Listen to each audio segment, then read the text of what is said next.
안녕하세요. 전통 뮤지엄 작가 김보라입니다. 오늘은 제가 그린 청룡도의 풀 영상을 소개해 드리려고 합니다.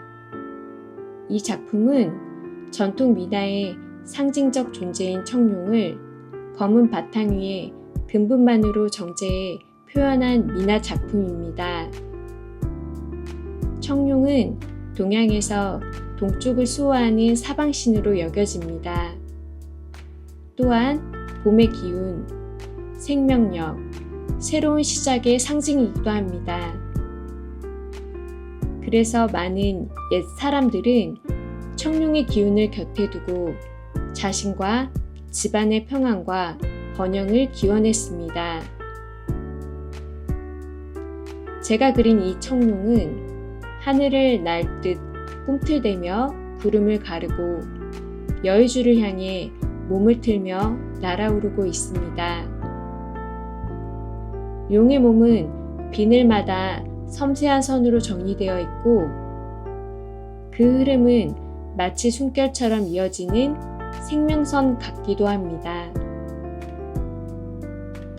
그림 전체에 사용된 금분은 단순한 장식이 아니고 어둠을 상징하는 배경 위에서 금빛이 더욱 또렷하게 빛날 수 있도록 한 선 한 선에 마음을 눌러 담으며 그려나갔습니다. 청룡의 눈과 발톱, 여의주를 감싸는 기운까지 모두 붓끝으로 그렸고 붓을 놓는 순간까지도 기세가 살아있게 하려 노력했습니다. 이건 단지 용을 그린 그림이 아니라 그 기운을 빌려 누군가의 마음에 용기와 생명력을 전하고 싶은 그림이기도 합니다. 오늘도 좋은 책 한 권 소개해드릴까 하는데 저번 시간에 잠깐 소개해드렸던 책 니체의 자존감 수업인데요. 내용이 너무 좋아 다시 한번 다른 내용으로 읽어드려 보겠습니다. 공격적인 용기. 용기는 최선의 살해자. 공격하는 용기는 죽음도 무너뜨린다. 즉, 용기는 이렇게 말하는 것이다. 이것이 삶이란 말인가? 그래, 그렇다면 한 번 더. 니체. 여러분은 지금의 삶을 한 번 더 살고 싶은가요? 만약 다음 생이 있어서 다른 인생을 살고 싶다고 생각한다면 아직 과거의 모든 것을 긍정하고 영원히 지속되기를 바랄 멋진 기쁨의 순간이 찾아오지 않은 것일지도 모르겠습니다. 지금껏 많이 괴로워하고 고통을 맛보고 여러 어려움을 겪어왔습니다. 즐거운 시간보다도 괴로운 시간이 훨씬 길었습니다. 그런 나날이 쌓이고 쌓여 오늘의 내가 있는 것입니다. 하지만 사실 이렇게 생각하기가 쉽지 않습니다. 오히려 과거를 없었던 일로 만들고 싶다는 마음이 더 강할 것입니다. 이런 식으로 좋은 일이든 나쁜 일이든 모두 받아들이지 못한다면 아직 죽고 싶지 않다는 증거입니다. 인생의 미련이 가득 남아있는 것이지요. 자기다운 강한 마음으로 최선을 다해 살지 못한 것입니다. 죽어도 좋아. 인생이란 무엇인지 얼마나 멋진 것인지 잘 알았다. 다시 한번 똑같은 인생을 살아보고 싶다. 라는 생각이 들 때 비로소 깔끔하게 죽을 각오가 생깁니다. 그리고 다시 한번 똑같은 인생에 도전해 보려는 공격적인 용기가 생겨납니다. 부조리의 영웅 시시포스. 다시 한번 도전하는 정신을 그린 작품으로 알베르 까뮈의 시시포스 신화를 소개해 보겠습니다. 시시포스는 그리스 신화에 등장하는 인물로 죽음의 신 타나토스를 속이고 신들의 반감을 사는 바람에 지옥에 유폐됩니다. 그가 받은 형벌은 쉼없이 돌을 굴려 산 꼭대기까지 옮기는 일인데 거기서 끝이 아닙니다. 산 정상에 도달하면 어김없이 돌이 제 무게를 이기지 못하고 다시 굴러 떨어져 버립니다. 무익하고 희망 없는 노동만큼 무서운 징벌은 없다고 여긴 신들의 생각은 정확했습니다. 이런 끝없는 형벌은 그야말로 지옥의 고통이라고밖에 표현할 길이 없습니다. 하지만 시시포스는 이 부조리한 운명에 쓰러지는 나약한 인간이 아닙니다.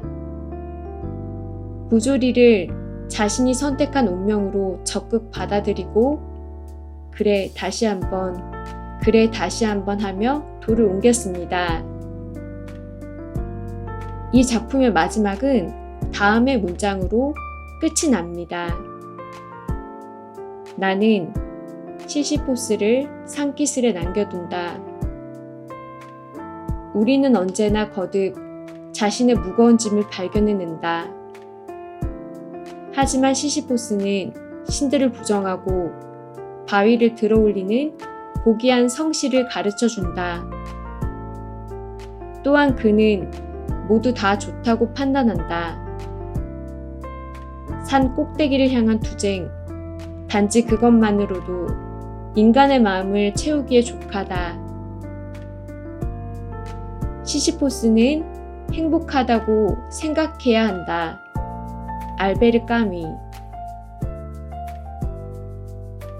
시시포스에게 기쁨의 한순간이 있었을 거라고는 생각하기 힘들지만 그는 부조리를 받아들임으로써 부조리에 승리했다는 행복을 얻었습니다. 다시 말해 부조리의 영웅이 된 것입니다. 운명에 맞서 싸우는 자세에서 시시포스의 내면에 자리한 공격적인 용기가 느껴집니다. 참고로 이 작품에는 소포클레스의 그리스 비극 오이디푸스의 왕 주인공 오이디푸스에 관해 언급한 구절이 나옵니다. 나는 모두 괜찮다고 판단한다. 라는 오이디푸스의 말을 부조리한 정신에 있어 그야말로 경이로운 말이라고 본 것입니다.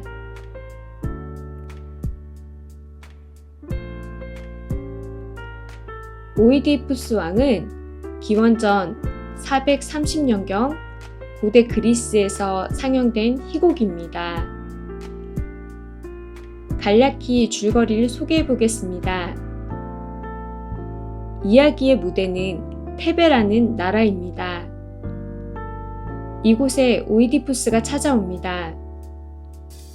그는 사실 이 나라의 왕자이지만 그 사실을 알지 못하고 자랐습니다. 부왕 라이오스가 태어나는 사내 아이의 손에 살해당할 것이라는 신탁을 받은 탓에 오이디푸스는 태어나자마자 산속에 버려졌기 때문입니다. 버려졌지만 목숨을 부지한 운명의 아이 오이디푸스는 십수년 후 그의 아버지 라이오스를 아버지인지 알지 못한 채 살해하게 됩니다. 그 후 조국 테베 국왕의 자리에까지 오른 오이디푸스는 친어머니라는 사실을 모르고 선왕의 왕비를 취합니다. 아버지를 살해한 것도 어머니와 정을 통한 것도 모두 알지 못하고 한 일입니다. 하지만 결국에 오이디푸스 왕은 진실을 알게 되고 절망합니다. 그리고 제 손으로 두 눈을 찔러 눈을 멀게 만듭니다. 운명에서 벗어나려야 벗어나지 못하고 수렁에 빠져버렸지만 최후에는 모든 운명을 받아들이고 모두 괜찮다고 선언하는 것입니다. 이런 비극적인 운명을 지닌 이가 또 있을까요? 그런데도 오이디푸스 왕은 모두 괜찮다고 받아들였습니다. 그에 비하면 우리의 불운이나 불행쯤은 사소하게 여겨지지 않나요? 운명에 맞서라. 운명을 긍정하는 것과 운명에 안주하는 것은 비슷해 보이지만 완전히 다릅니다. 후자에는 왠지 모르게 운명을 받아들이고 싶진 않지만 저항하지 못해 어쩔 수 없는 뉘앙스가 있습니다. 반면 운명을 긍정한다고 하면 주어는 나가 됩니다.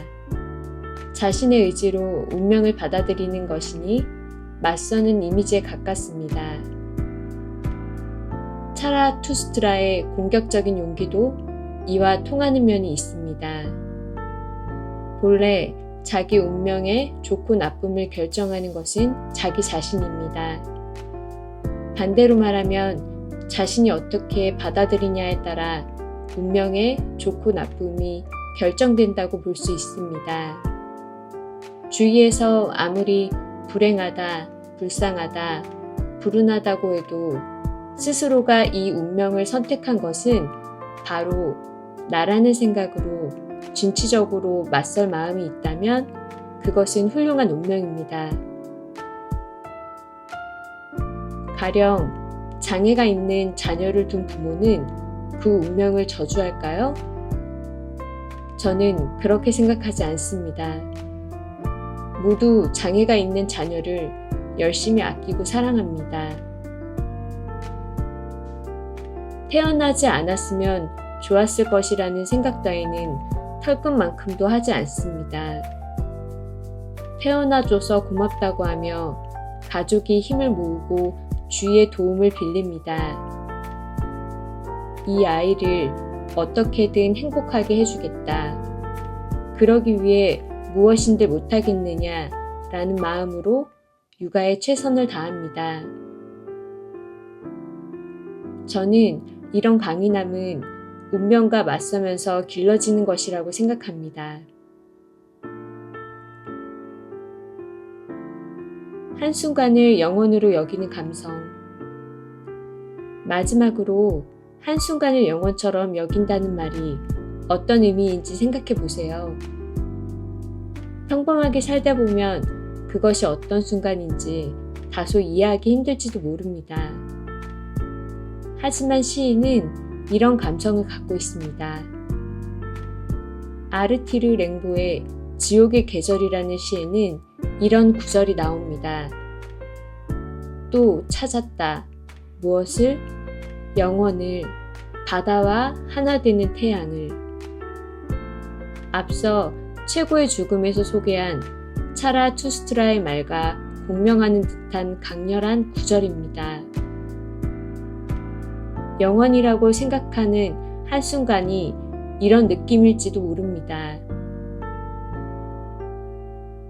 가슴이 두근거리는 멋진 무언가를 만났다면 심상 풍경을 그려보세요.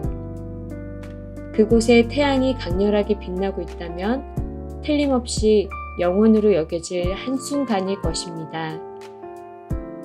또 영원으로 여겨진다는 어감에서 그런 순간이 평생에 한 번이라고 생각할 수도 있지만 꼭 그렇지만은 않습니다.